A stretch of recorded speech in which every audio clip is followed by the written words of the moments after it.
We are coming on the air with breaking news. President Trump has apparently fired his Attorney General, Pam Bondi, according to a senior administration official and a source familiar with the matter. This comes after NBC News learned that the president has grown frustrated with his Attorney General in recent days, according to multiple sources. Trump just fired his own Attorney General. Not a political opponent, not a career official he inherited. His own hand-picked Attorney General, the woman he nominated, the woman who spent over a year doing everything he asked. Fired. And the timing is not a coincidence. Pam Bondi was scheduled to sit for a deposition before the House Oversight Committee on April 14th. She was subpoenaed. She was going to have to answer questions under oath about the Epstein files, the DOJ cover-up, and a year of constitutional abuses. And now she's gone. Jamie Raskin just went on CNN and said what every American needs to hear about what this firing actually means. Watch the full interview. Congressman, thanks so much for sharing your afternoon with us. First, just what's your reaction to the news that Trump ousted his Attorney General? Well, I'm afraid that the administration or the president may take the wrong message from this. I mean, her tenure was plainly a disaster, but she did everything that Donald Trump asked her to do. They sacked dozens and dozens of career attorneys just for having worked on the January 6th case.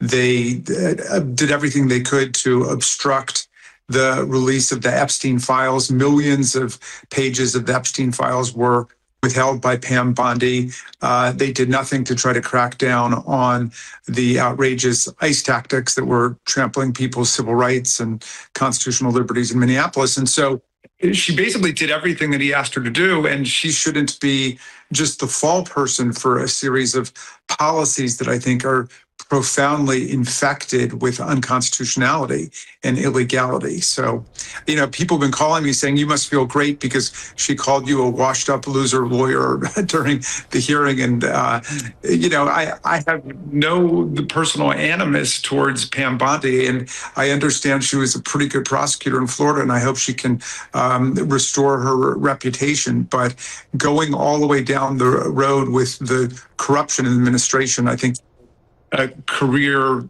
killer for a lot of people.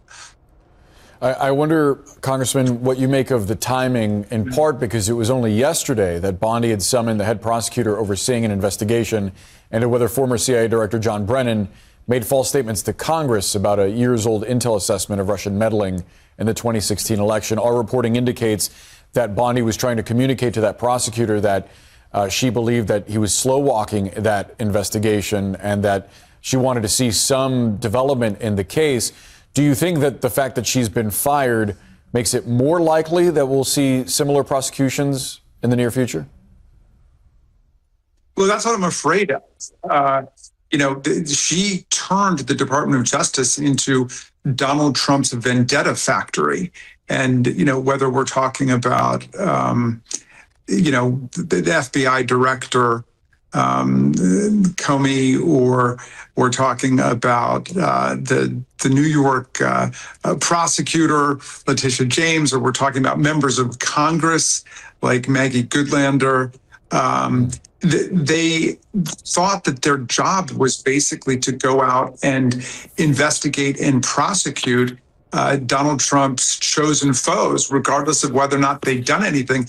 And that's why there's a record number of judges just castigating and excoriating the Department of Justice, Pam Bondi, and these lawyers for their absolute improper behavior in court and outside of court. And I hope that Donald Trump doesn't continue down this road. He'll just ruin some other lawyers' careers. And it doesn't give me a lot of comfort that it's Todd Blanche, who's now the acting Attorney General of the United States. This is the guy who transferred Ghislaine Maxwell from the higher security prison to the low security prison camp in Texas, and has arranged for a very sweet landing for her there.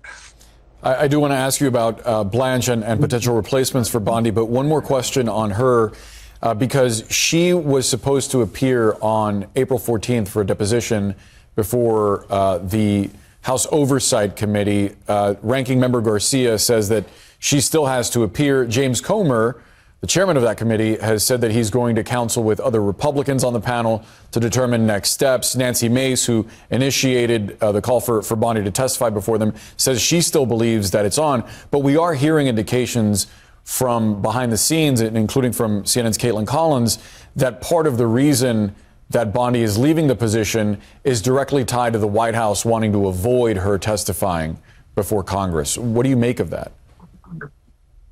Well, a legal subpoena is a legal subpoena, and she has the responsibility and the duty to appear. It may be that Chairman Comer, in his utterly invertebrate subservience to Donald Trump and the administration, will see if he can get enough Republicans to vote to withdraw the subpoena. But I believe that my colleague, Ranking Member Garcia, is absolutely right. That subpoena is still valid, and she needs to appear. What do you think the future is of the Epstein files investigation with Bondi now out of the picture? Well, the president might be taking from all of this the idea that he needs a more skilled fighter on his behalf. But in fact, he should take it as a sign that the country has had enough of all of the obstructionism and all of the cover-up. We passed a law for a reason. We want every single one of those files released. We want only the names of victims redacted and not the names of the potential co-conspirators and enablers, which is what they've done. So we'll see whether they continue to dig even deeper in this betrayal of the federal law and justice. They've turned the Department of Justice into this the political law firm for Donald Trump, and they need to perform a 180-degree turnaround from that. And we'll see if there are enough cool heads in the White House to understand what's really gone wrong. Before we go, Congressman, one final question quickly. Would you prefer Todd Blanche take on the role aside from an acting basis and be Bondi's official replacement, or perhaps your former House colleague Lee Zeldin or even Jeanine Pirro? Do any of those names resonate with you as potential replacements for Bondi? No, they do not. All of them, again, are complete political sycophants and flunkies to Donald Trump. That was the problem in the first place. And so it's just asking another lawyer to walk the plank and sacrifice their professional reputation for Donald Trump. They should get in a real prosecutor, a real lawyer, and there are lots of good conservative ones, and a lot of them are the people who stood up to Pam Bondi in this process, including Eric Siebert, the U.S. attorney in the Eastern District of Virginia, who was replaced. He would make a good attorney general. Congressman Jamie Raskin, I have some doubts that we'll see that nomination, but you never know. Thanks so much for joining us. You bet. Let us go through exactly what Raskin just laid out, because every single piece of it matters. First, the firing itself. Raskin is not celebrating. He is worried. Because the message Trump might be taking from Bondi's departure is not that the vendetta approach was wrong. It is that Bondi was not aggressive enough, that the DOJ needs a more skilled fighter, someone who can push harder and deliver the prosecutions of Trump's political enemies that Bondi kept failing to secure. 2 grand juries rejected the prosecution of Tish James. The case against Comey was dropped. The cases against Senator Kelly and Senator Slotkin were both rejected. From Trump's perspective, that is not loyalty, that is failure. And he replaced her. Second, the subpoena. This is the most important legal development right now. Bondi was scheduled to appear before the House Oversight Committee on April 14th. She was subpoenaed, and according to multiple outlets, including CNN, part of the reason she is being pushed out is specifically to avoid that testimony. The administration fired the Attorney General rather than let her answer questions under oath. That is not a routine personnel change. That is an obstruction move. Raskin was clear. A legal subpoena is a legal subpoena. Her firing does not cancel her obligation to appear. The question is whether Chairman Comer finds enough Republicans to withdraw the subpoena and let her walk away. Because if that subpoena disappears, the American people will know exactly what was in that testimony. Third, Todd Blanche, the new acting Attorney General.